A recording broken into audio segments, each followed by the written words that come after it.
Apresentação paper interdisciplinar Uniaselv. Acadêmicos: Angélica Alves, Elaine Schmidt, Simone Angioletti e Simone Elisete.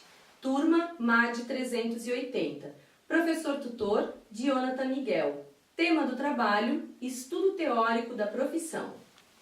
Nas últimas décadas, o professor passou a assumir um papel de ator social e não mais um mero transmissor de conhecimentos. Diante dessa temática e dos desafios na realização do trabalho docente, abordaremos o tema da ética, do trabalho em equipe, tensões e mudanças sociais e que o mundo da escola é o ponto de referência dos alunos, das famílias e da comunidade. Ética tem a ver com liberdade e a possibilidade que temos para escolher como queremos viver e conviver. Essas escolhas partem de uma premissa que a convivência pode ser diferente do que ela é, melhorando e aperfeiçoando a cada momento para uma boa convivência.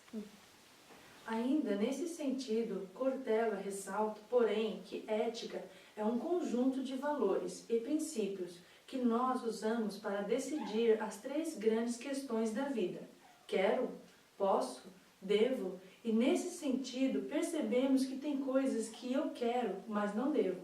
Tem coisas que eu devo, mas não posso. E tem coisas que eu posso, mas não quero. Ao longo da vida, a estrutura estabelecida para a nossa política de ética evoluiu. Revisamos e determinamos se é hora de adotar uma abordagem mais moderna, concentrando-nos em um conjunto de princípios éticos que promovam uma boa conduta. No entanto, os princípios éticos que formam a espinha dorsal de cada profissão e fornecem uma estrutura geral para orientar o profissional na escolha de suas ações e para garantir que sua conduta seja consistente com os valores pré-estabelecidos. A palavra ética indica hábitos, comportamentos e atitude que se tornam íntegras através do exercício constante de boas ações. Se de um lado o caráter e a identidade dependem da essência que nos constitui como seres humanos, por outro lado, é a prática concreta das ações cotidianas. Conforme Holanda, ética é o estudo dos juízos, de apreciação que se refere à conduta humana, susceptível de qualificação do ponto de vista do bem e do mal, seja relativamente a determinada sociedade de modo absoluta. Do ponto de vista moral, são as ações e decisões moralmente corretas, com base nos princípios éticos de análise e que reconhecem e protegem os direitos e interesses de cada um na sociedade e incentiva a lealdade. O clima ético é um pré-requisito crucial para estabelecer as bases da confiança interpessoal e serão características que definem e dão aos profissionais a satisfação de poder contar com suas motivações para atuar como agentes responsáveis. Não nascemos prontos, somos capazes de fazer de um modo ou de outro, e mesmo quando acreditamos que as nossas decisões malévolas são resultados de um sistema, mesmo assim sabemos que está em nossas mãos a livre escolha. E considerando que a natureza humana é concebida de que se alguém forçar um indivíduo a tomar uma decisão rápida, ele necessariamente pensará de acordo com seus próprios interesses, visto que esse é um mecanismo de defesa que remota ao começo dos tempos. No entanto, quanto esse indivíduo tem tempo para considerar todas as implicações de sua decisão, certamente ele pensará mais no bem coletivo. O ato profissional docente, ou seja, a profissão, é caracterizada por um ato específico que envolve uma atividade intelectual. Esse ato é de natureza altruísta e é prestado na forma de serviço. A formação profissional docente recebe um longo percurso no ensino universitário de natureza científica e prática, e a inserção do profissional na escola ou na corporação vem atrelada à forte identidade por ocasião do estágio, e isso impõe um código de ética. Atualmente, as escolas recebem uma gama muito diferente de alunos. A diversidade é grande e os professores precisam pensar a respeito dessa questão, pois cada aluno traz consigo uma realidade. No entanto, sabemos, professor, orienta e apoia o aluno, modelando todo o seu trabalho nele e opera dentro de uma microcomunidade, a classe, a escola, a universidade, e participa ativamente de seus processos, com suas práticas e projetos, desempenhando um papel programador, constrói rotas teóricas e práticas didáticas. E se faz necessário que o professor se proponha a tarefa de fixar o seu trabalho, a ética e a moral, tanto quanto explicá-la, articulá-la e divulgá-la apropriadamente. Podemos notar que o docente é um praticante da ação educativa. Ele procura combinar a teoria que aprendeu à prática de sua própria ação, para assim obter uma conjunção perfeita de ambos, uma tarefa indispensável e impossível na totalidade, e que não tem um objetivo prescrito, mas sim o objetivo de construir conhecimento sobre as práticas de ensino.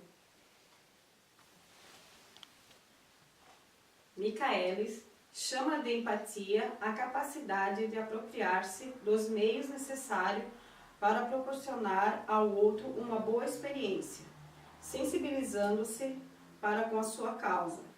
A capacidade empática destina-se a medir a aptidão e a tentativa de compreensão do ser, colocar-se no lugar do outro, entrar em sua realidade, tentando estender o máximo possível não apenas seus métodos de aprendizagem, mas também sua necessidade e motivações reais.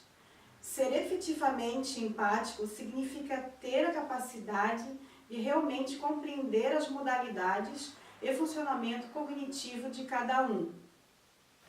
Exercer empatia, seja no campo profissional, seja no âmbito social ou familiar, não é uma tarefa fácil. Envolve comportamento, envolve moral, envolve conflitos de interesse. Porém, é fundamental que na hora de tomar decisões, procurarmos seguir um critério que não prejudique o outro. Mas, para que isso seja legítimo, primeiramente faz necessário uma postura de honestidade, desde as pequenas até as grandes decisões. Assim, o profissional cria e influencia uma atmosfera comunicativa no ambiente, refletindo uma atitude específica na relação com o outro, visando um clima acolhedor na comunicação e, ao mesmo tempo, uma sensação de bem-estar psicossocial. Só fala sobre como devemos ser em relação à empatia, isto é, ter por objetivo ideias morais, observar, descrever, investigar e escolher qual a melhor atitude a ser tomada. O caminho para desenvolver e usar essas habilidades, moral e ética, para um bom desenvolvimento no trabalho em grupo é conhecer a si mesmo, analisar e perceber que tem dentro de si ferramentas psicopedagógicas que permitem uma série de parâmetros para detectar a personalidade e habilidades de cada indivíduo que esteja inserido em algum contexto. Vou exemplificar duas situações. Durante uma apresentação de um TCC, os magistrados da banca percebem que o trabalho está todo comprometido com plágio.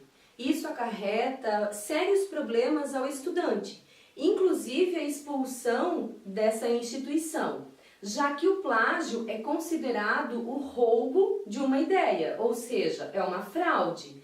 Esse estudante, ele no caso está sendo antiético. Outra situação muito corriqueira é a famosa cola. Por exemplo, é agendado uma prova, o aluno não estudou, ele tem acesso ao celular e ele pega esse celular e copia todas as respostas da prova. Isso também é antiético, pois o dever desse aluno é estudar para a prova.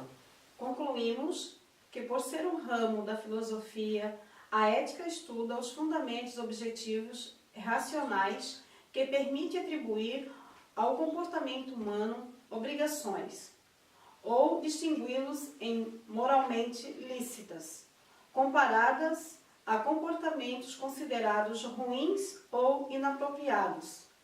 A ética está totalmente inserida no vasto corpo filosófico da profissão docente. O professor está, de fato, duplamente sujeito à ética, como treinador de habilidades sociais e cognitivo. A ética deve ser colocada no ponto de união e tensão de 3 formas: a ética do compromisso, a ética da responsabilidade e a ética da comunicação.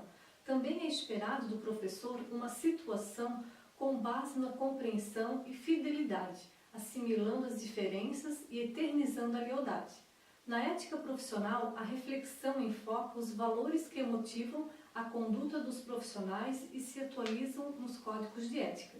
Os valores das práticas docentes definem o ideal geral da sua responsabilidade, seu compromisso social na prática cotidiana. O Código de Ética ajuda a compreendê-los, declarando os deveres e as obrigações.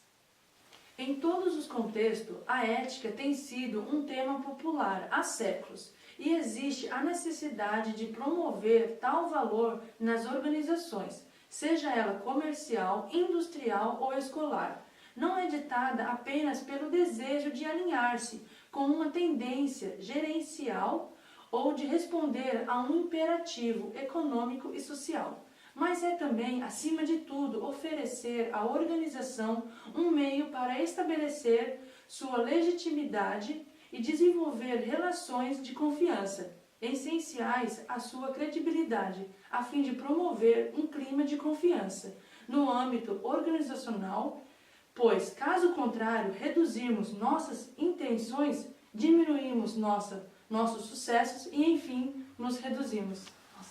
O propósito da reflexão é determinar que a ética não é guiada por nossas preferências pessoais, mas sim por escolhas racionais.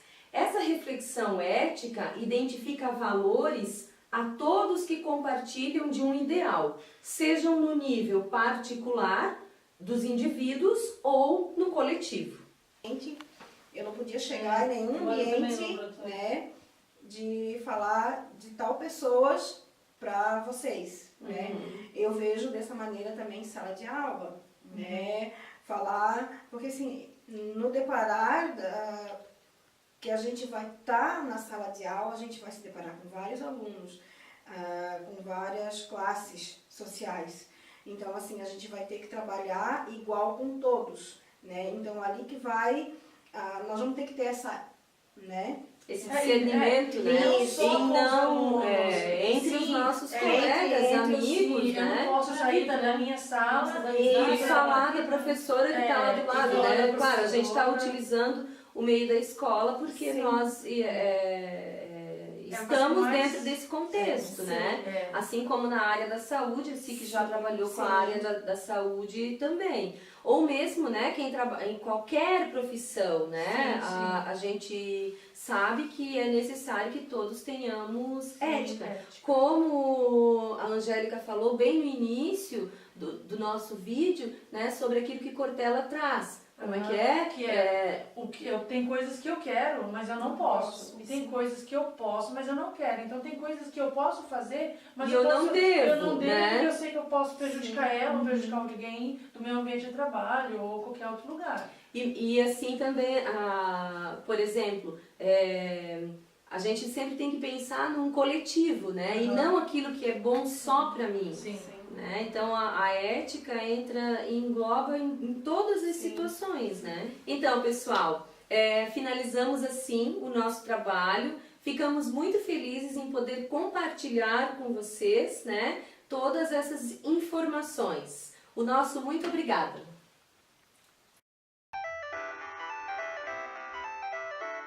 Tem sido um tema popular há séculos. Veneno? Você vai. Veneno? Balde atrás, né? Não porque eu consegui terminar, tá? Meu Deus, Mas agora pode eu ser. Ixi, é o último. Zero. Em todos os contextos. Que pamonha! Olha a pamonha! Tá quentinha, dança da pamonha, balança a bundinha. Dança aí, Angélica! Você tá gravando ainda? Tá, fala sério. Profissional, seja no âmbito social ou familiar não é uma tarefa fácil. Envolve comportamento, envolve moral, envolve conflitos de interesse. Porém, é fundamental que na hora de tomar decisões,